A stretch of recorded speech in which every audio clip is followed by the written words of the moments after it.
Alright, so let me get something straight. I am not a fan of zombies. I like Cockneys versus zombies. The game I played today, and I'm going to review in this video, is a game about zombies. But other than that, I haven't watched any of The Walking Dead, and I'm not a very big fan of Left 4 Dead. Now that's the thing, yes, I've played Left 4 Dead, and yes, I understand why it's so popular, but I've never really been that big of a fan of Left 4 Dead, to be honest.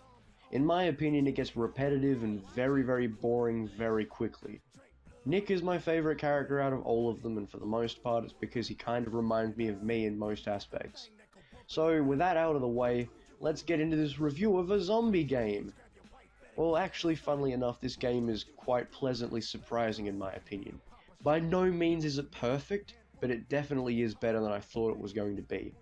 And that makes it worth it in my opinion. So without further ado, let's get into the review. Sir, looks like you've had enough. What's your room number? I'll make sure you get there safe and sound. Stand up! Sam B got the thing that go bump in the night. Hide your kids, grab your wife, better get out of sight. Let's go!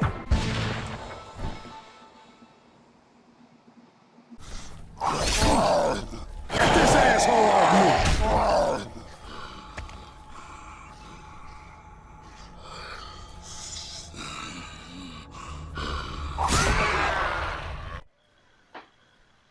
Upon release, Dead Island's response was relatively mixed, with some people calling it mediocre, but other people calling it a good game.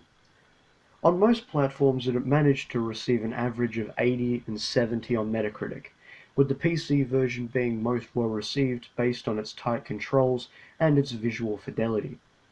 It was given compliments based on its gory and visceral gameplay, but was criticized due to its lack of any single-player storytelling, meaning that anyone who wanted a meaningful single-player experience would have to look elsewhere. The gameplay in this game is really well done, being a first-person game and making melee weapons the focus. However, everyone felt that guns were underdeveloped, and the level-up system tree was impossible to do any good at in single-player. However, the idea of being able to get into anyone's online multiplayer at any time when your Xbox notify you of it is a really cool feature that had never really been seen in games up until that point. For the most part, the game was recommended by most critics, with the IGN gaming crew giving it an 8 out of 10 and calling it good.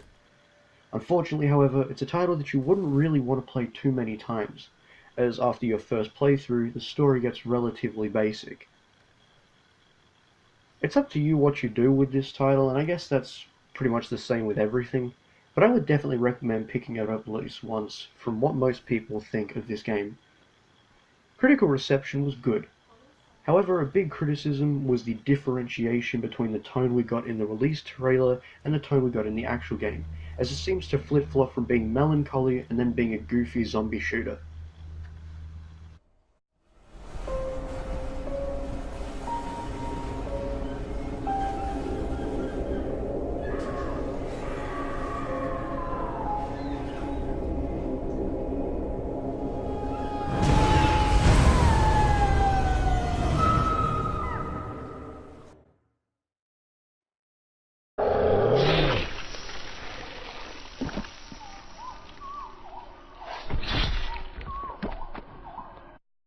Dead Island is a game that is well known for being less about context and story and more about visceral gore and gameplay, which is why it tells an insanely generic story that gets the job done in the long run.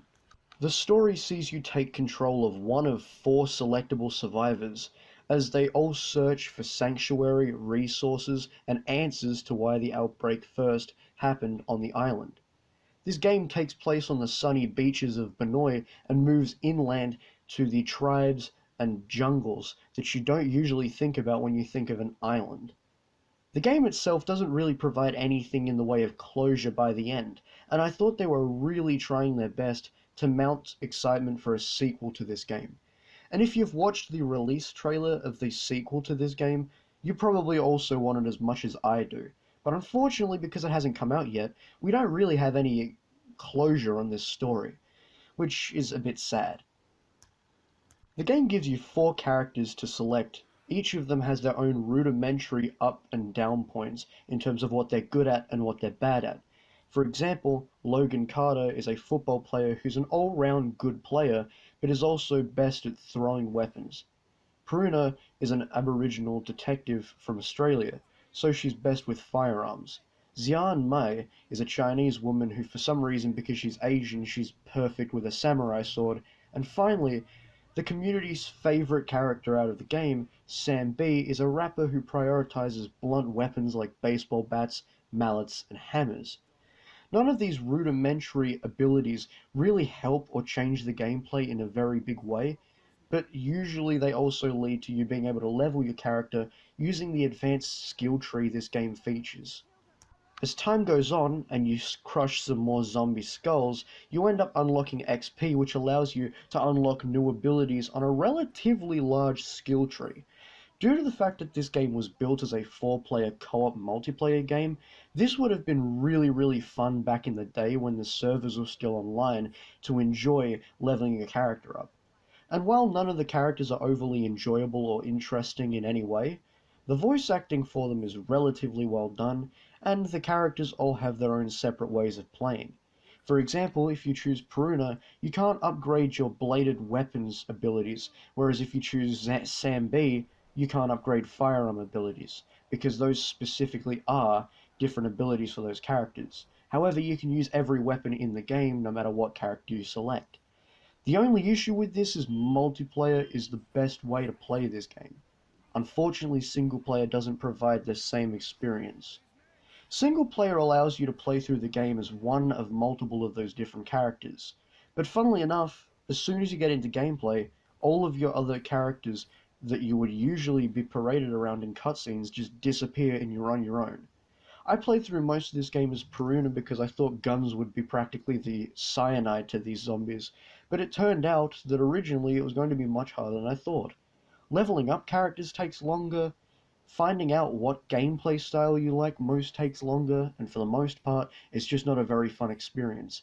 Add to that, with multiplayer you can shit talk with your friends, and you can spend a bunch of time just messing around.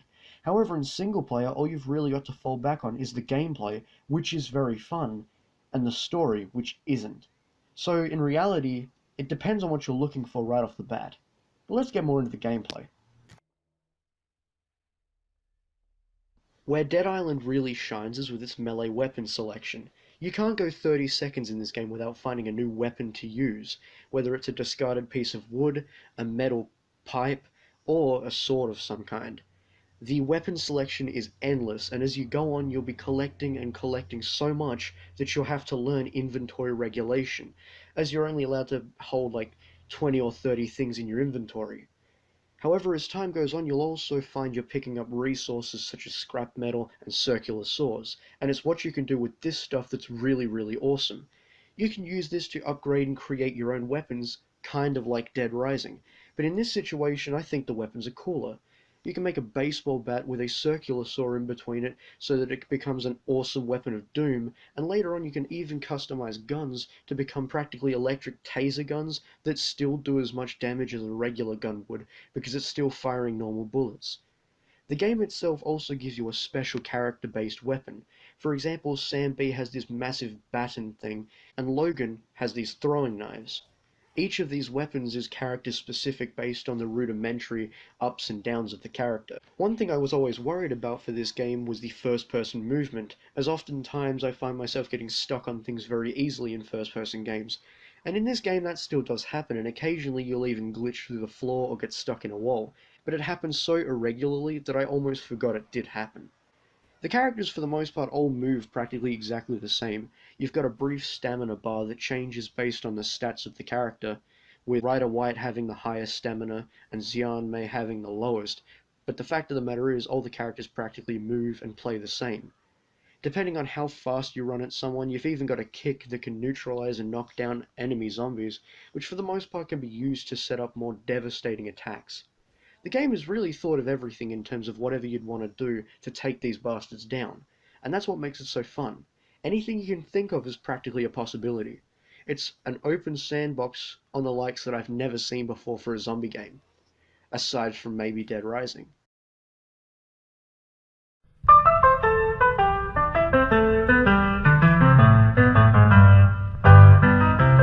So now it is really time to see what this game has, and what it doesn't have. Graphics. Graphics don't make a game fun, but they can help with the immersive nature of a game, and Dead Island is a 50-50 for me on this front. Its interiors are well designed and capture the apocalypse well.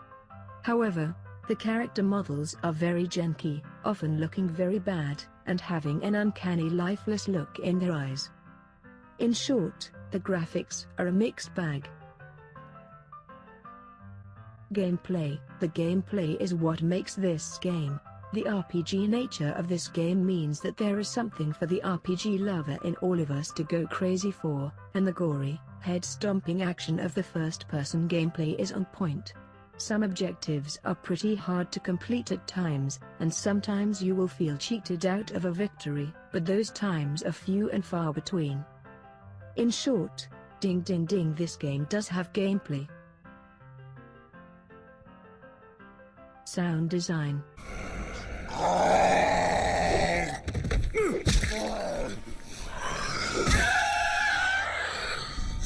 The sounds of Dead Island are very well done. Every zombie is distinct, and every time a zombie leaped out from the dark and Stamorlu was defined by the asshole-tighteningly loud screech. The sounds of the island in the downtime from all the zombie killing is also very peaceful. In short, that's 2 for 2, ladies and gents. This game has killer sound. Story. This game's story is strange due to its tonal disparities, and the fact it just seems to lack anything remotely interesting to draw you back in. I was interested to see what happened at the end more or less because I had just spent about 15 hours leveling my character. However, it again completely depends on the way you play. In short, if you play this game with your friends, you won't have an issue, but if you play alone, you won't care.